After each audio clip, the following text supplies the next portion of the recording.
In this video, I'm going to run you through 12 tools that I use daily in my work as a web designer. For those of you who don't know me, my name is Rory and I'm part of the web design team at Propeller Digital. I've 12 tools arrayed here throughout the top, quite a few, so I'm going to start a timer here and try to go through each one of them in 1 minute. So starting off is Basecamp. Basecamp is the brain of our organization. It's a project management and communication tool that we use both for communicating internally with our team and externally with our clients. So typically when we start a new job, we will create it in Webflow, and we also have the option of using templates here. So we have one for Webflow websites, and I'll click create, let this spin up. And basically what this does is it lets us manage all of our communication inside this one area. So we will add our clients to here, and it's so simple that our clients can get using it very quickly. Message board is the main thing that we use. It replaces email, which isn't great for project communication. You end up with these really long email threads with people's email signatures blocking up the whole thing. It also has a to-do list for us assigning to-dos to people on our team as well as their client, and vice versa. Docs and files keeps all the login documentations, admin docs, photos and text content together. We have a chat room for using with our client, a chat room for our internal team, and a scheduler just for marking in things like due dates. Highly recommend it. Streamlines all of our communication with each other and with our clients. Next up is Loom. So Loom is what I'm using to record this video. It essentially allows you to record your screen, optionally having your webcam and your microphone. It allows you to stop it when you're done, immediately uploads it to Loom, where you can cut out different parts like the start and the end. You can categorize them into folders, and then you can give that link to someone on your team, a client. We use it a lot for doing tutorial videos on how to show clients how to manage websites, and often just for communicating in general if it's a better way than typing an email, for example. So excellent piece of software, makes it very easy to record and send videos. Next up is ManageWP. As a web design company, we don't use WordPress anymore. We use Webflow, which I'll get onto next. But this gets an honorable mention because if you do use WordPress, it's very, very handy. We have 100 plus websites in this, and it's essentially a place for us to view and to manage all of our WordPress websites. So it lets us very quickly log in.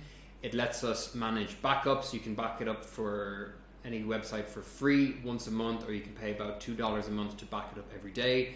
Lets you update and manage plugins, lets you manage broken links, the security of the website, the performance of the website, an uptime monitor for if it goes down. In short, it's our control center for WordPress websites and served us very well when we were using it. Next up is Webflow. So this is the main tool we now use for building websites.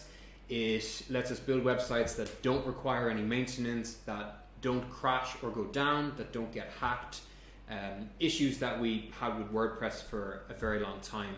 And it lets us make websites that are blazing fast and completely customizable. It gives us full control over the website. It's very easy for the client to log in, to edit the text, the photos, to manage their CMS for news posts, press releases and events. It's become an integral part of the company, and we've been very happy switching over to it at the start of this year. The one thing it doesn't do that well is e-commerce.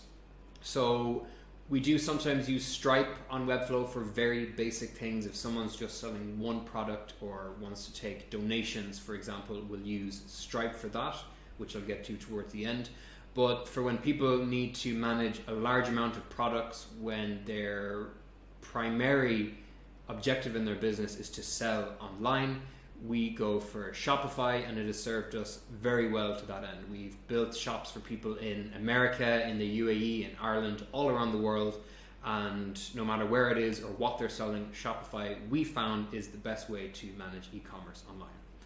When we build websites and we need to test the speed of them, we go to GT Metrix. So this is a free tool for seeing what the speed of your website is. So that's important for a few reasons.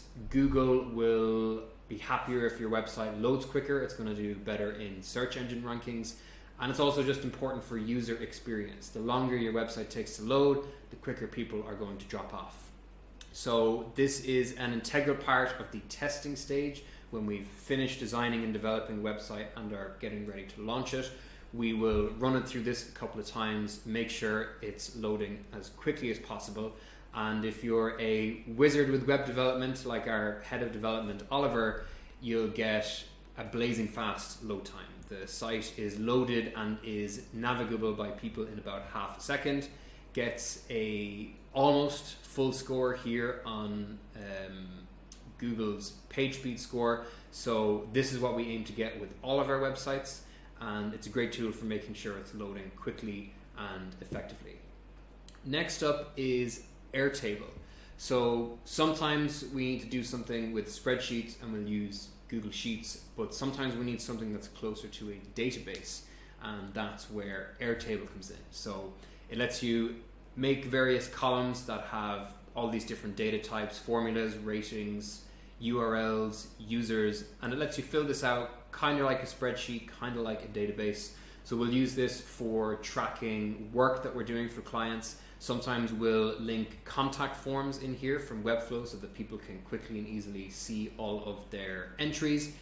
It has things like automations. So for example, if you're using this to save web forms from a web form just for contacting you, you can set up emails that alert you, emails that go out to the person that's filled it out, like a response email.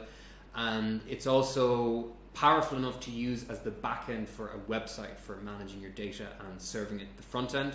So it's been a great tool over the last while for managing and manipulating data.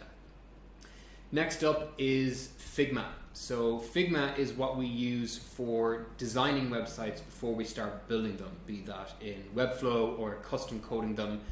The reason being, it's a drag and drop interface. So when you're building a website, you don't get this level of drag and drop control. In our former days when we were building websites out of our bedrooms, we would dive straight in and start designing the website in the given tool that we use for development, be that something in Elementor, in WordPress, or inside of Webflow. And as our process has developed, we've broken down the design and the development phase. So this allows us to very quickly and easily improve on and iterate on and prototype designs that we're creating for clients. Clients can also come in here, move things around, leave comments on various parts of the design. We can build out both the desktop and the mobile design, get this signed off by the client, make sure everyone's happy with it. Then we bring it into the development phase. The reason for this being, if changes start to get made in the development phase, it can delay the project. So by getting the entire design signed off on in here, we can then go into the development phase without having to worry about changes. So highly recommend this for anyone who's doing any sort of online design. Next up is the only offline set of apps in this video, Affinity, who basically give you an alternative to Adobe Illustrator, Adobe Photoshop, and Adobe InDesign. I did use Adobe for quite a while, but at €60 a month, it's a little bit on the expensive side, and these are one-off purchases of $55. I actually got lucky when we discovered this. These were all half price.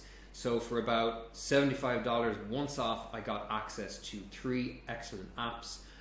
I wasn't exactly a professional with either of these 3 tools on the Adobe end. These were more supplementary tools for what I do in web design, but I've found them to be just as good, very easy to use. Performance is great on my MacBook Pro, and the price point is great. You get indefinite updates for life when you purchase any of these. So great alternative to Photoshop.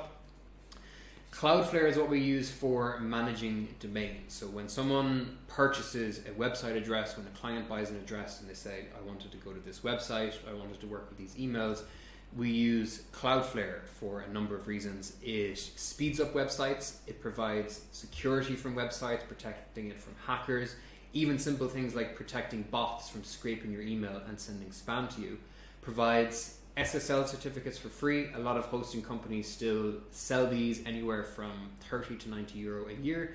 This gives them to you for free. And it also allows us to update DNS records in seconds. So usually, say if someone's changing their website from one hosting platform to another, you need to update your DNS records, and that can take a couple of hours to take effect worldwide. With Cloudflare, that speeds it up to seconds, so it's a crucial tool for us for launching websites and making changes to them quickly and easily. Next up, we have Stripe. So whenever we're taking payments for someone online, be it donations, entering a raffle, buying a ticket for an event, selling on e-commerce, almost always we're using Stripe. They're one of the most highly valued company in the world for good reason. They make taking payments online a breeze. I can't stress how easy it is to set it up, how great their support is, how good the fees are. It's just our one-stop shop for anything to do with taking payments. They also have some no-code options where you can just generate a link, set the price, set the image, send that to anyone, anywhere in the world to take payment. It's a fantastic tool and is the backbone of everything we do when it comes to taking debit or credit card payments online. Last up is Clearbookings. So some of our clients, particularly our charity clients, will run a lot of events throughout the year.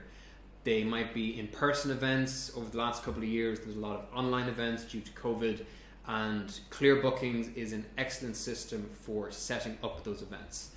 Lets you set up the basics such as the name, the description, lets you set up the date that you're running event, the time, gives you an awful lot of control for things like the period that you can do sales inside of, the max number of bookings, if you want to accept donation amounts, if it's for a charity, lets you set up a variety of controls for the price of your event, so on and so forth. It's an excellent way of just handling ticketing. It lets you put a QR code scanner on your phone so you can scan people's tickets at the door.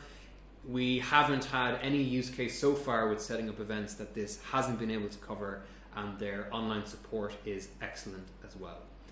And that was 12 tools in 11 minutes and 50 seconds. So some of these are specific to web design. Some of them, like Basecamp, are great for any sort of online work, online business.